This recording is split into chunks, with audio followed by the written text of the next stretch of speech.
All right, everybody, let's go ahead and get started.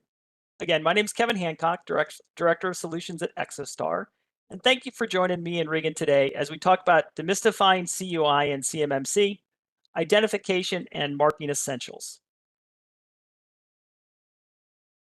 So I'm joined today by Regan Edens.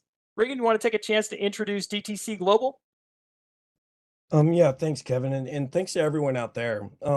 Everyone, apologies for my voice, but we just got back from CIC San Diego, which is an amazing conference, and DTC Global provides advisory services across the DIB to companies wishing to meet these requirements within DFAR CMMC and CUI protection requirements.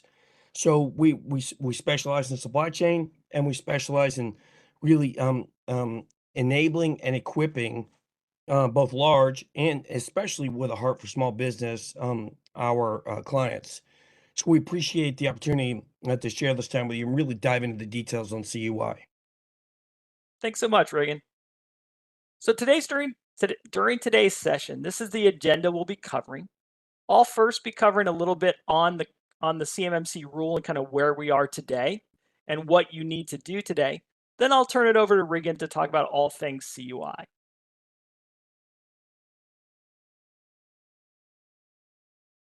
So where are we today?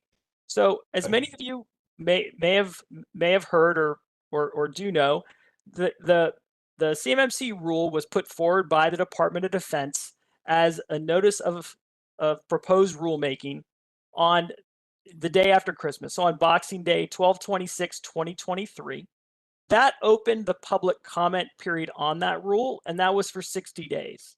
So on 2/26, the public comment period did close, and now the Department of Defense is responding to those comments as they go to finalize the rule itself. Now, in reading the rule, the few things that stuck out to me were that, there weren't really that many changes to what we've been discussing really for the last 3 years. So what is in there really shouldn't be much of a surprise. But, the entire idea, if you will, behind CMMC is that we've moved away from that self-attestation or self-assessment model. This moves the defense industrial base to requiring those third-party assessments of how you're doing against those controls, and those controls are the NIST 800-171, and those are all around the protection of controlled unclassified information. There are some caveats in that, right? But again, these shouldn't be any surprise. You can still have some POAMs. However, you can only have those around certain controls. And if you do have those, they've got to be closed within 180 days.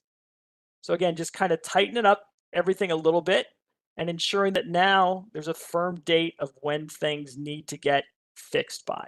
And that every year your company must attest or affirm that you're actually meeting these standards. Just kind of a quick recap of CMMC, right? Again, there are 3 levels, and there's kind of 4 types of assessments. There's those self-assessments, which for those of you who are level 1, that will be a yearly self-assessment. You'll do even at level 2 every year, right? And throughout this CMMC or throughout the year, you'll need to kind of continually monitor your NIST 800-171 program. You'll need to yearly affirm that you're meeting the requirements. And then once every 3 years, you're going to have to have that third party come out, assess, and see how you're doing. If you're going for level 3, there'll be a triennial government-led assessment. And again, that annual affirmation. It also calls out kind of 2, they're really not new categories, but they kind of formalize these categories. Those external service providers or ESPs, these are what are typically considered the MSPs and MSSPs within the industry that are either providing you a particular type of service, or maybe they're working as an outsourced IT arm for your organization to provide particular functionality or requirements that you need to meet, or you're utilizing a cloud service provider to meet some of these needs. Maybe you have a cloud service provider that's storing, processing that controlled unclassified information. And in those cases, those have to be FedRAMP moderate or FedRAMP moderate equivalent solutions that you've engaged with. And on your ESPs, those external service providers, they need to be at the same level of CMMC, which you're trying to achieve as an organization. So if you're level 1, your MSP would have to be level 1, level 2, and so on. As we look at the next phase, if you will, so once CMMC takes effect, within the rulemaking, there is an implementation period. It doesn't all start from Jump Street. It is phased in over time. And this, again, really wasn't a surprise, right? This has kind of been in the works since we really started discussing this. So there will be a phased in over time, but it doesn't really change the requirements. But as you start to think about kind of in your planning, as you start to think about contracts and when they renew for you and when you'll be ready for the next one and things like that, take a look and think about, okay, when I might have to be level 2, level 3, etc. But please also keep in mind, there are things that you should be doing today, right? If you're part of the defense industrial base and you have current contracts or subcontracts, you've most likely already signed up for contracts that have DFARS clauses in them, and those things have requirements that you need to meet, and they are, if you will, the same as what you're going to have to do with CMMC, right? So if you've signed contracts with DFARS clauses 252.204 7012, 7019, 7020, you've got to do that self-assessment, right? You've got to see how you're doing against those 110 controls today. You've got to, if you're at 7019 clauses, you got to actually score yourself against that self-assessment. You've got to enter that score that you generate into the supplier performance risk system, that SPRS system, and that lets DoD know how you're doing. And so when they go to evaluate bids, they take that assessment into consideration when they're letting contracts. So being able to do this, being able to show and prove that you do these things, all of this gives you a competitive advantage as you go in to start bidding on these contracts. So even though CMMC doesn't take effect right now, and it's still going through that rulemaking process, there are things in place today that we should all be doing to ensure that we're safeguarding that controlled unclassified information. Because at the end of the day, that's what this is. It's about protecting our national interests. It's about protecting those things from external threats and ensuring that we can contain or maintain our advantage as these threats around the world continue to grow, and we need to continue to protect against them. So with that, I'm going to turn it over to Regan and let him do his presentation. Okay, thank you so much, everybody. And thank you, Kevin. A great setup. We are going to share our screen, and then I'm going to launch this bad boy. And again, hang on just a second. Someone switch displays. Okay, remember that what Kevin said is spot on. This is not about compliance for compliance sake. This is quite literally the most significant contribution that you and I together will make in the national security interest in the defense of our nation. It's really that significant. And so our duty and responsibility is to protect CUI. So I'm going to provide you as much information I can in the time that we have together. And it's always important to remember that you should not trust what I say. You should trust what I show you and where the reference is and the citation is. Okay. Because there are lots of people that are well-intended and have expertise, but they don't necessarily convey that expertise consistent with the standard, consistent with the requirements. Our ultimate job is to protect CUI like our warfighters protect us. And so we must do this. It's absolutely required. And I am in it to win it. And I'm very grateful for you and your vigilance. And I know this is difficult to do. I truly do. So let's talk about what is required to protect CUI. And I'm going to amplify a couple things that Kevin has said. Number one is your responsibility is to establish a controlled environment. Controlled environment has a very specific definition, and that means that you have adequate physical and procedural protections to protect the CUI that's within your information system and within your facilities during the performance of your contracts. Okay. So think of it in that terms of wherever the CUI goes, that's what I have to do. I have to create a controlled environment.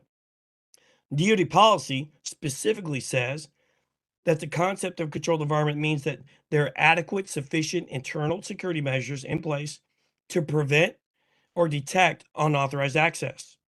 Okay. So, and you're welcome to do screenshots, by the way. So please do that. And you can certainly download the slides later. So what we want to do is we want to provide a controlled environment wherever the CUI flows, both physically and logically or digitally. So authorized holders, as a part of the 32 CFR and DoD policy, are responsible for applying the appropriate requirements to the CUI that they need to protect. So wherever that CUI flows in the performance of the contract, they have to identify what types of CUI do I have and what are the requirements. All right. These things are very important. You might think that only NIST 171 provides all the requirements, and it certainly does not. Okay. And we'll get into detail on that. The CMC rule says very plainly, and if you understood, I'm a student of these standards, and if you understood the complexity and the depth and level of difficulty in writing this rule, you would have great, really, honestly, great admiration for the rule writing team and the level of detail and accuracy and consistency with the overall standards and requirements. The CMC rule requires that we do paragraph A. That means we have to understand all the requirements that are derived from the applicable laws, executive orders, directives, policies, standards, instructions, regulations, and procedures. And we have to apply that to how we execute our contracts for the DoD underneath the contract clauses that Kevin stated. But specifically for CMMC, it says that you have to do everything that the DFAR 7012 requires of you. So that's far beyond what the NIST 171 alone as a digital standard for the protection of information. There are many other things in addition to that. Their management and their operational and their technical controls. And then NIST 171 is principally technical controls. So I'm going to show you where do we find the security requirements so that we can apply them. Because in paragraph B, the DoD says we're going to assess you on whether or not you've done everything that the DFAR 7012 requires of you when you implemented NIST 171. So we have to do A plus B in order to certify. And what Kevin aptly stated, you have to do A plus B actually right now. So let's level set. Where did these things come from? I may be telling you things that you've never heard, and that's good. Okay. You may not want to hear them now, but you'll thank me later. Okay.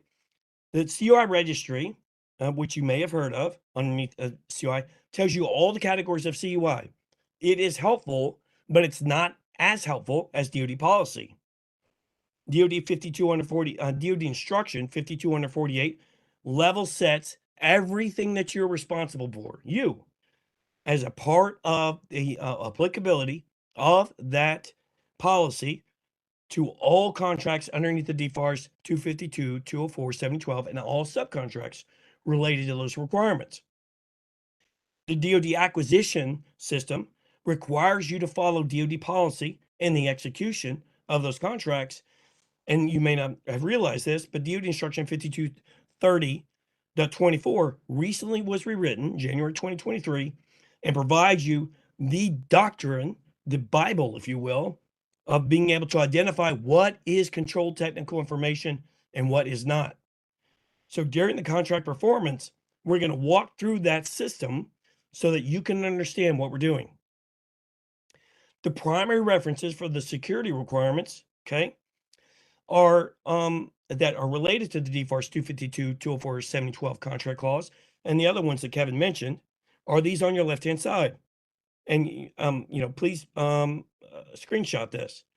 It is very dangerous for you to follow the conversations on LinkedIn because you do not know what is accurate and consistent with the standard and what is not. So please be very wary of trying to find what you're supposed to do in any Google search or any Bing search, because the internet is littered with misinformation. It's partially right, it's partially wrong, it's somewhat right, somewhat wrong, sometimes it's completely wrong, but it's very difficult to discern what is right and what is wrong. So that's the reason I provide you these primary references as we walk through. The DIVCAC website is an excellent website for the fundamentals. It has a 6-minute video that you'll see in the second arrow there and underneath additional resources.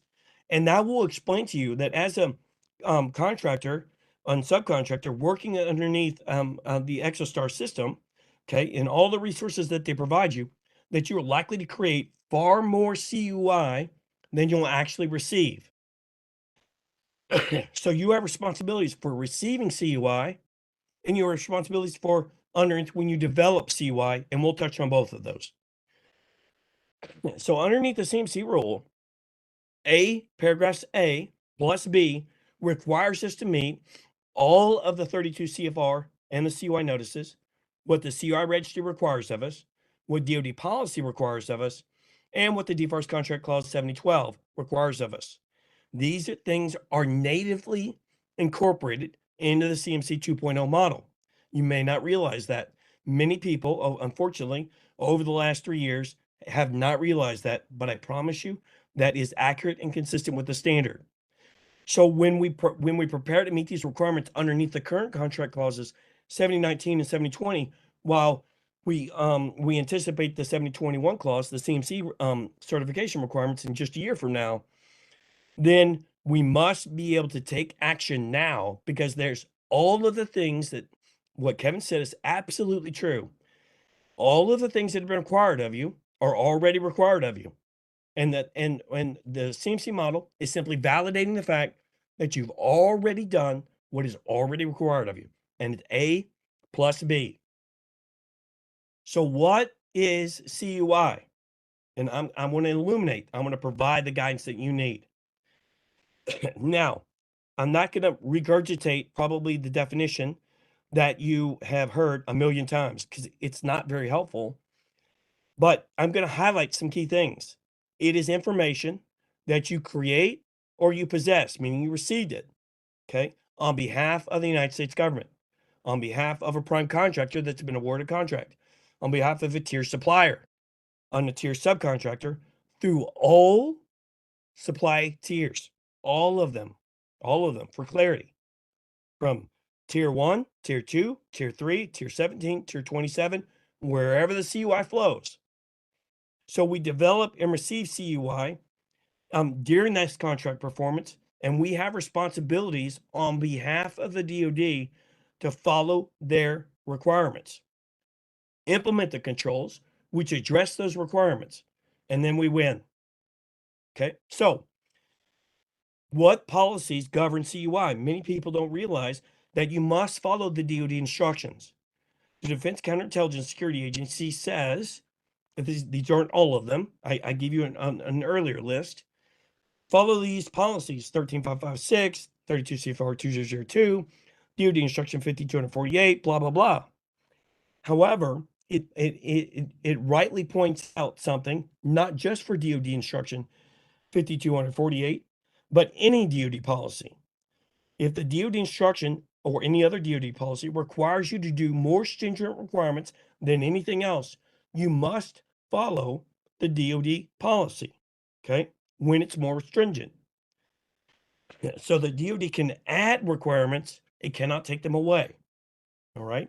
And unfortunately, some of the policies are better written than others, and we've been working very hard behind the scenes to help fix that. And the DoD instruction 5230.24 is an excellent written document and much better than its 8-year-old or 12-year-old predecessor. So when we have controlled and classified information and it's received by or created or received by or on behalf of the DoD, the two major categories which are most impactful to you on the DoD Defense Industrial Base is controlled technical information and export controlled information. Any category of CUI, not just those, but any of the other categories of CUI, which are primary to the purpose of the contract, may also be included. But these are the focal points for most DIB manufacturers out there, small and large. So I'm going to point you to some of the devil's in the details, but work with me here, okay? Don't be overwhelmed by the data. Remember, I'm providing this as a resource for you to go back and review later, okay? So it's okay if you don't capture everything. I provide that detail for you to go back later, okay? So there's a DoD procurement toolbox, and that functions like DoD policy. And when it answers the question, you can rely on it to give you the appropriate guidance. It may not cover everything or all your questions, but most of the time it's pretty good. Underneath the DoD FAQ, it's trying to tell you that's what's in the NARA registry and what's covered defense information and in the categories of CUI that you receive or develop in performance of the contract, when they are marked or otherwise identified in the contract, meaning the contract clause, okay, or collected, developed, and received in performance of the contract. You must meet the requirements for both, okay? It's an or, it's not an and. So many people are underneath the disillusion that it's not marked and I don't have CUI. Nothing could be further from the truth, and I'll show you what DoD instruction, DoD policy tells us to do.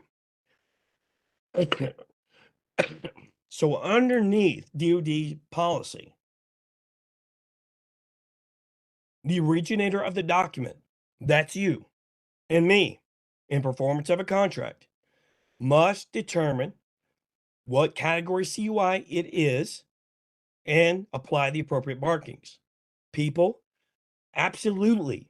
It doesn't matter. It doesn't matter whether or not they've written books about it, articles about it, or just ranted on LinkedIn about it or read it. If you are the originator of the policy, the DoD, a DoD requirement underneath the PGI guidance and underneath DoD policy is that if you originate the CUI, you are responsible for determining the category CUI that you have created. Okay. Now, there's some helpful aids. There's something called the Security Classification Guide, which if you're a CNC shop in the F-35 ecosystem, 17 tiers buried, you're never going to see that document, folks. Okay. If you're tier 1, tier 2, maybe tier 3, you might see that Security Classification Guide or DD-258, but it is not, it is often requested and often not shared. It does not provide specific guidance, bolt by bolt, diagram by diagram. It doesn't work like that. And the DoD instruction, DoD policy helps to compensate for that. Most buyers in your world are poorly trained. They have no idea what DoD requires of them as a prime contractor or higher tier supplier. And it's going to take time, okay? But you are on the mark.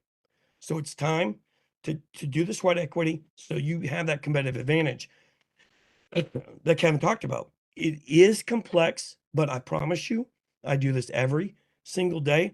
I spent thousands of looking at thousands of hours over hundreds of documents with my clients. You can do this. No one is going to do it for you. Okay. So I want to make plain and clear, when you originate CUI, and we're going to talk about that, you are responsible for marking it. Okay, so where does it say it? You should not believe me. Underneath the DoD instruction, the authorized holder, that's you, that's me, that's our organization, are responsible at the time of creation to determine the category of CUI that the information falls into, and then mark it and safeguard it appropriately.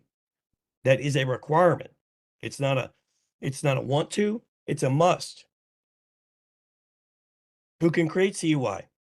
DoD, Defense Counterintelligence Security Agency, says anyone can create CUI when they do it in performance of their contract.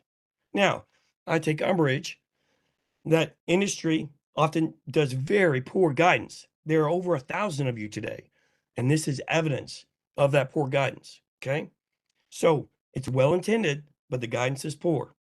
So we're going to walk through, in the shortest amount of time possible, the information that you need to know to start your journey and take responsibility for your company. So what do? Commercial items that are really commercial items are exempt. You make superficial changes. You change the color of it. That's exempt. Substantive changes, customizing, okay? Unique items that are unique to the military and space the contract and purpose are not exempt. Those fall into the CUI category. So it's vital and critical that you know, okay, I have controlled technical information. I receive controlled technical information. I produce a heck of a lot of controlled technical information, and you're going to see why. And I've also got export controlled information, maybe. Okay. And that is the beginning of your journey, my friends. Okay. That's where you start. So COTS are exempt, but when you add a COTS item to the DoD tank or the DoD aircraft, right, whatever is that you're doing on a COTS bill of material or on the DoD bill of material, DD part number, you must protect that information, COTS or not. That becomes a part of the bill of materials. The bill of materials is CUI. Okay, so don't believe me. I will show you what the DoD policy says. Underneath that same FAQ, folks, DoD Procurement Toolbox, it says very plainly that export controlled information, when created, developed, received, exactly the same language, and performance of a DoD contract falls underneath the CUI requirements, and you must do both sets of requirements, not just DDTC, but DDTC and all of the CUI requirements on A to be certified under B. All the requirements must be applied. Okay. Well, what if it lacks marking? The 32 CFR is very clear. Now, I provide you a lot of direct references. Okay. But the 32 CFR is very clear. The lack of a marking does not exempt the authorized holder from abiding by the applicable handling requirements. You must mark it. There's not a single place in DoD policy or in narrow guidance or in the 32 CFR which tells you not to mark CUI. In fact, they all tell you to mark CUI. Okay, that's you. You're responsible for determining the ITAR information, export controlled information, just like you're responsible for determining CUI. Okay. So is this CUI? So the FAQ, identifying CUI. Yes, the DoD should require you ample information to identify what CUI is. 99% of the reality is they don't. It's going to get better, but it's not there yet. You got to meet requirements. No one is going to let you use an excuse on, well, my higher tier contractor told me that if it's not marked, it's not CUI. Okay, that's not DoD policy. So could you go back to the DoD? Could you go back to the DoD and ask them? That's not practical. Now, DoD guidance tells you that you can do that, but the reality is that is not practical, folks. And at the speed of business, the speed of execution, you have to do it yourself. Now, You can ask a higher tier prime. You can ask the originating authority. You can ask the contracting officer. Don't expect to get the right answer or matching answers. It's just, well, it is what it is right now. So where do we know? Where do we know? Not what Regan says. Regan shows you that the DoD instruction 5230.24 is a well done document. It tells you, it becomes the cornerstone for all technical data for everyone, not just the DoD, everyone who executes a contract underneath DFAR 7012. It says that, folks. It says that. Okay. It's a standardized framework for identifying what CTI is and what it is not. Okay. In that framework, it tells you in section 3.4, okay, all unclassified CTI must be marked in accordance with DoD instruction 5248, okay, and any legacy material that you use on your current contracts must also be marked, okay, including CTI, and it will not be required to be remarked or redacted under DoD control. Excuse me. Sorry, I'm losing my voice. Any new information, you have legacy CUI, any new information that's used in the current performance of your contract must be marked. And any CUI that's developed must be marked through a careful analysis to determine if the information qualifies as CUI. That's the DoD policy, okay? So we use this as the guide to understand what our responsibilities are. Our responsibilities. Tier 1, yep. Tier 2, yep. Tier 3, yep. Tier 4, yep. Tier 17, yep. Tier 24, yep. That is the reality, okay? So this is a principal document. Make sure you use the January 10th, January 2023, and it will guide you in knowing exactly what CTI is, and I'm going to hit some high points.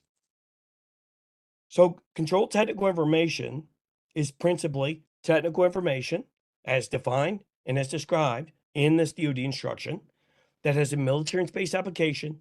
It may have distribution restriction statements on it, but it qualifies as a need to have distribution restriction statements, although sometimes people screw it up for sure. And I'll show you examples of this in case you've never paid attention. It's not lawfully public. It's not lawfully available without restrictions. You can't find it on the internet. It's custom and unique to the DoD subcontract. All right. So this is the context for what controlled technical information is. Now, okay, so there's some principal definitions, and we're going to go through the exact definition, not what Regan said, but what Regan showed you. Okay, on what is CTI? It's technical data, and that include quality and testing data for sure. It can include engineering information. It includes parts and representations of that data in any form. That's what DoD policy says. It includes documents and images and discussions and graphics. All the above, folks. And I'm going to show you what it doesn't, the DoD instruction doesn't apply to, and you're going to be shocked because most of you probably have not been told this. So again, traceability. I want to know that, okay, I've got DoD unique or modified information. We created it. We received it. Some of it's ITAR controlled. Some of it's EAR 600 series controlled. So do I have to protect it? Yes. It's unique to the military and space application. And it is controlled technical information. It is described underneath DoD instruction 5230.24. And any representation of that information in any form must be protected. So when we talk about this, there are 5 principal definitions that you need to know. There's a really important one to screenshot for your quick reference. This is the definition for controlled technical information and aligns with exactly what I told you. This is the definition for technical information, and it aligns exactly what I told you, and it's described in the back of 52. It's defined, not described, underneath 5230.24, and that's also in the CUI registry.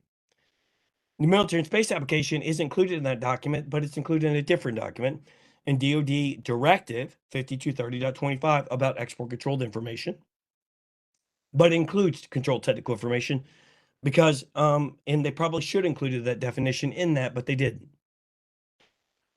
You're going to see when you look this up, and a little shock and awe here, that configuration management information, not about the ones and zeros for IT, but about the products that we build, the bending, cutting metal. That information is also controlled technical information and engineering information as defined in 5200 or 5230.24 includes engineering drawings and associated lists, including parts and data lists, including bills of material. Okay. So engineering changes, data packages. So any documents that provide reliability, maintainability, end item application, and quality control. Okay. So when we create quality data to test whether or not we've done a good job, and that data is unique to the military and space part or the application of that part, it is quality, or I'm sorry, it is CTI. Now, what is not CTI? The first qualifier for that is that it's a commercial item. Now, I'm going to be doing a webinar, I think next month, on commercial item determination versus controlled technical information, because it's not really explained very well. So that's coming next month because that's complicated. But the DoD Instruction 5248 says any engineering, scientific, technical information beyond basic research shall be treated as CUI. Okay. Now, I've got DoD Instruction 5248. I got the CUI registry. I got the contract clauses and things I got to do, and subcontract clauses that flow down to me. And I've got information that I'm creating because I create a heck of a lot of CTI and performance in my contract. So what do we do? To summarize, we got to mark it and handle it exactly as DoD Instruction 5248 says, after careful analysis by who? By who? Contracting officer? The buyer? No. By us. Now, okay, and just to remind you, that's very specific to say a lack of CUI marking on information that qualifies as CUI does not exempt the authorized holder from the requirements. You must do what you're responsible for doing. Okay, that's true. Okay. And the DoD self-assessment methodology reinforces this. Contractors must mark or otherwise identify CUI. Again, collected, developed, received, transmitted, used, and stored on behalf of the contractor in support of the performance of the contract. Using the SF 902 and 903 is one way to begin that process for things like your computer, your USB, your hard drives, and so on and so forth. And we're going to get into that a bit and hit the basics. The DoD Procurement Toolbox guides you to the DoD instruction that's our marking guide, marking instruction, that looks like on the right. It provides more specific guidance than the CUI marking requirements. You should not be using that. Okay. So the DoD instruction, it looks like that on our DoD marking aid, and it looks like that in the cover page on the bottom right-hand side. You're using that to determine the flow of marking CUI. And it's not, unfortunately, it's not a very well written document. It's for like, it's best written for like people who are working in the Pentagon, not for your average DIB manufacturer. However, that doesn't matter. That's what it is. So we have to use it when if we receive it and it's unmarked, we can go back to the DoD higher tier prime or to the higher tier subcontractor and ask, or we take it upon ourselves, and the DoD instruction 5230.24 provides for that. You're not going to get in trouble for marking it wrong. You're going to not meet requirements if you don't mark it. So let's demonstrate some examples. Okay, picture's worth 1,000 words. The simple part of this is that when we have CUI that we originate, like the person is below, we have to mark it at the top, mark it at the bottom, and do what's called a CUI indicator box, which is that little funny little box on the right-hand side. All right. So we also, if it's ITAR controlled, we are required to mark it as an ITAR item or an EAR controlled item. Okay. If we're not, let's say in our terms and conditions, which many of our clients and when we manage large supply chains ask us, hey, look, our prime flows down 26 pages of requirements and T's and C's, and they won't allow us to modify their engineering drawings, but we have to have them in order to execute our requirements. No problem. The CUI cover sheet, okay, is an alternate marking method. So I'm going to add that physically or digitally. I can add the information in that CUI marking cover sheet, and I can put those together, and they will never depart. So whether it's physical or logical, like an Adobe Acrobat file or some other CATIA document, whatever, I can add that. I can modify that file and then add the markings in there, or I can add the cover sheet digitally or physically. And then wherever that file goes or that traveler goes in your environment, so will that marking. Now, there's good news here, folks. Purple people are only allowed to handle purple documents. Purple people, purple CUI, are only allowed to access purple areas. Red people, restricted from CUI, are not allowed to access purple areas. Okay. So if I go out on a manufacturing floor and I walk that floor and I see travelers out there, which most of you do, I see purple documents and I know exactly those documents which must be safeguarded. And the non-purple documents on those travelers, guess what? Those are my commercial items, or those are not CUI restricted. Easy, easy, easy, easy. Everyone can follow that. Okay. So let's look at an example. Engineering drawing, you've seen a million of them. Distribution statement, remember I talked about earlier. A lot of times in aerospace, we'll see a distribution statement, but we don't know where it comes from or why. That distribution statement clearly tells you that this is controlled technical information. Well, Regan, there's no CTI marked in it. That's right. But it qualifies as CUI and CTI underneath DoD policy because it either requires a distribution statement or it has one. So I know this comes from Acme Defense, and even though it wasn't properly marked, it is controlled technical information and it must be marked.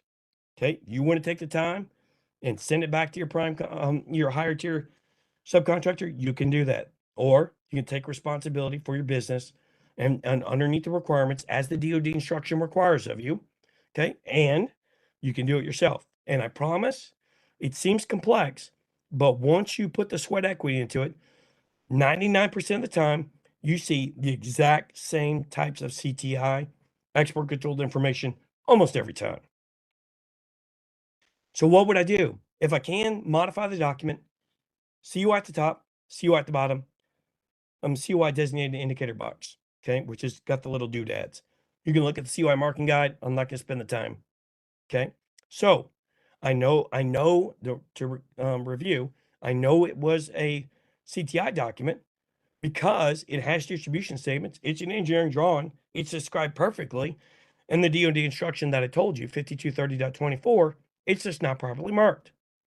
Well, you can send it back to the DoD and you can wait 3 to 6 weeks or maybe never and not get an answer, or you can just do it. Okay. It really, honestly, once you crack the code and know what you're doing, it is not that difficult. Well, what about ITAR? Well, if I've got an ITAR document, and that isn't some, official ITAR marking, but a lot of organizations will put an ITAR stamp on it to warn people, hey, this is ITAR. It's got to have the markings that are required by the DoD and the ITAR statement that's also required of the DoD. Okay, so I put CUI at the top, CUI at the bottom, and the export control warning statement. That's required underneath DoD policy.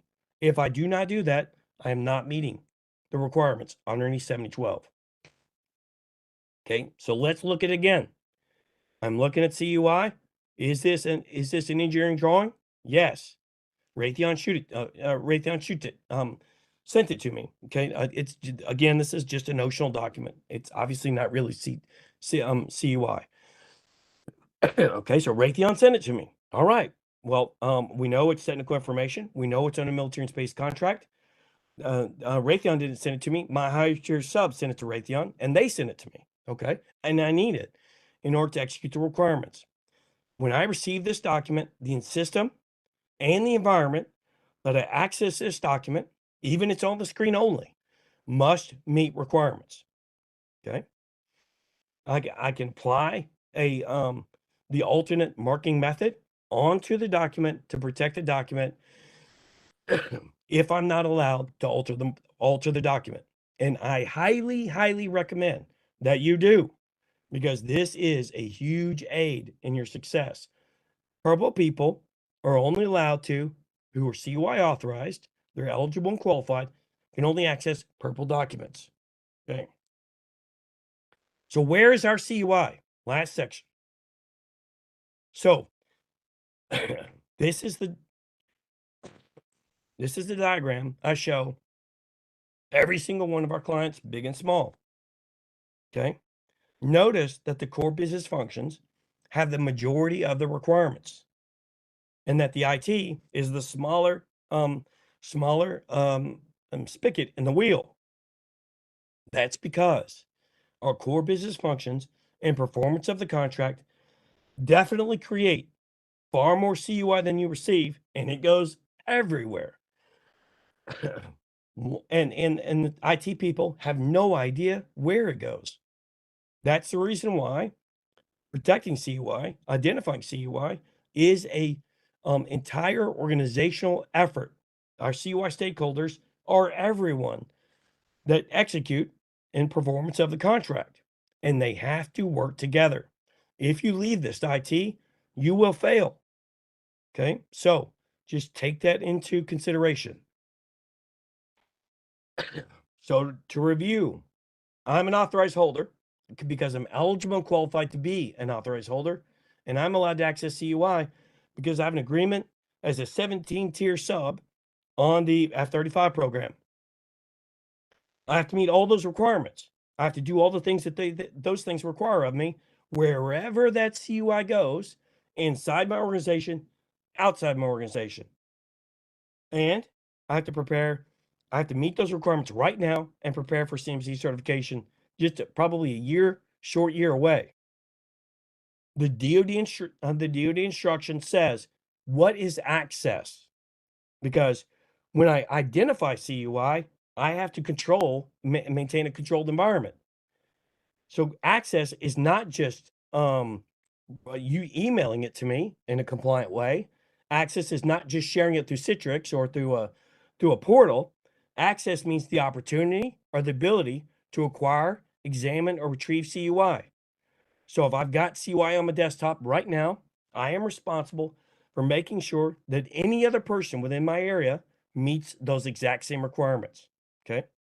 If I have a traveler and it contains CUI, and I am not safeguarding it properly, and CUI restricted persons are allowed to access that data, then we are not meeting requirements. It's the ability or the opportunity to acquire, examine, or retrieve CUI. So let's look at some examples. We have to limit physical access to CUI, but there are far more other controls that also have to be put in place to do that. It's not just one thing. So in this environment, we've got CUI on our desktop. That let's say that was a design that they created, and so she's using a cover sheet, okay, because she's got diagrams on her physical desktop, and she's looking at the CUI diagram on the screen and looking at the CUI diagram. They are both CUI. So I've got to mark those. I've got to mark the computers that have those that are authorized to receive CUI, and any other ways that we would display CUI have also got to be marked and meet requirements. If I'm working from home and I'm an engineer and I create CUI, download CUI, have CUI in my home, you better believe that the NIST 800-171 and DoD policy requires me to enforce these measures right here. So I have to mark my CUI. I have to protect my CUI. I have to limit physical access to that CUI. All those things that are required of me at the workplace are required right here or any other place that I choose to work. All right, what is CUI media? Excuse me, last few slides. CUI media could be any representation of the CUI. Now, this is a combination of what the FIPS 200 and the FIPS 199 says about media, okay? Representations that enable the ability to access, reproduce part, item, product, audible information, visual information, or an accurate representation of the fit, form, and service, any method of conveying any information that qualifies a CUI within the CUI category in the performance of your contract. That is CUI media, folks. And that is what that is our mission to protect. So it can be everywhere, okay? And you have to be vigilant to begin your CUI discovery process and find it and protect it according to the requirements and mark it according to the requirements wherever it is and whatever devices it sits on or whatever devices that produce CUI, okay? Last one. This is a great a little aid, okay, that you can screenshot and it'll be available to you. Controlled unclassified information underneath the DoD policy. Engineering data, that's the big one. Examples of technical information, okay? But notice that I highlight parts lists and bills of material that are unique to the performance of the DoD contract. Secondly, always remember that we are responsible for restricting access to CUI. So who's allowed to access CUI and what's required for me to be fully qualified to access CUI. And that's on the right-hand side of the diagram. So I hope this has been informative to you. I hope I've been a chance to share things with you that you otherwise wouldn't know. And let's hit a couple questions that I may not have covered, Kevin. Sure, Regan. Let me pull up a couple of those just as we go here. So, well, you did cover this, but but it was in so many questions that we got. So it was, is all unclassified technical data under ICHAR jurisdiction considered CUI? No, it's not. It's only that technical information that's in performance of a DoD contract. Meaning that if I have an entire item and it's a commercial item, it's restricted, can't sell it to Iran or Right. an embargo country. Okay.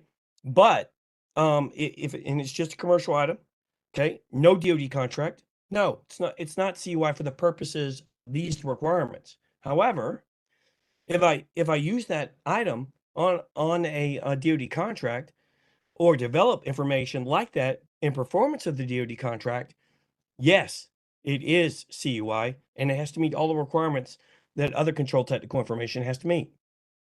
Great. And one other one that came in that I think would be relevant to the audience is, so we've been doing this, so our company's been doing this a long time, and we may have older data that is probably CUI, Yep. but has never been marked as such. Yep. What's my responsibility around that older data? Okay. It's very clear in DoD policy. Legacy data that you use during the performance of the contract. I've got clients that use engineering drawings from like the 70s. Okay. It is FOUO or official use only. I mean, there are all sorts of different legacy markings. Those markings are replaced. And so when we use them in the performance of our current contracts, when is current? Arguably, it's under December 31st of 2017 when the deadline for this was required. But let your conscience be your way. The reality, though, is super simple. I reuse legacy information. I have to remove that marking or add an alternate marking method like a CUI cover sheet, and I have to mark it appropriately to according to the requirements and the CUI category that it fits into when I reuse it. Okay. And then and that marking and those protections follow it wherever it goes. Fair enough. Well, Regan, we're at the top of the hour. I want to thank you so much for your time today. I know you were playing hurt, and I appreciate that greatly. I know the audience got some great knowledge transfer. And Yeah. as we mentioned, this information will be available. So all that great those great references that Regan gave will certainly get out to everybody. So Regan, thanks again for your time. Everybody else, thanks for coming today, and we'll be talking to you all soon. Thank you. Outstanding.